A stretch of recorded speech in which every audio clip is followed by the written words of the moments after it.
பார்த்துருப்பீங்க. அப்போ தண்ணி கொஞ்சம் கலங்கலாக இருந்திருக்கும். அந்த ஷார்க் இப்போ பார்க்கலாம் வாங்க.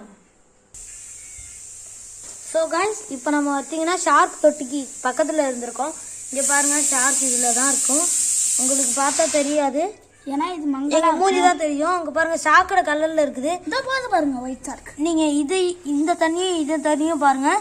ஆனால் நம்ம தண்ணியை கையில் எடுத்தோம்னா பாருங்கள் எவ்வளோ கிறிஸ்டல் க்ளீனாக இருக்குன்ட்டு. அதுக்கெல்லாம் காரணம் ஷார்க்கு ரொம்ப அழுக்கு பண்ணுங்க. அதை நம்ம தான் பார்த்துக்கணும், இல்லைன்னா டிசீஸ் வந்து இறந்து போயிடும். நானும் முன்னாடி 4 பிளாக் ஷார்க் வச்சுருந்தேங்க. 4 பிளாக் ஷார்க்கா 4 பிளாக் ஷார்க்கை வந்து செஞ்சேன். தப்பாக சொல்லியிருந்தா மன்னிச்சுக்கோங்க. இப்போ நம்ம இந்த இதுக்கு தண்ணியை மாற்றணும். நீங்களே பாருங்கள் எவ்வளோ அழுக்காக இருக்குதுன்ட்டு. என் மூஞ்சி தான் எனக்கு தெரியுது.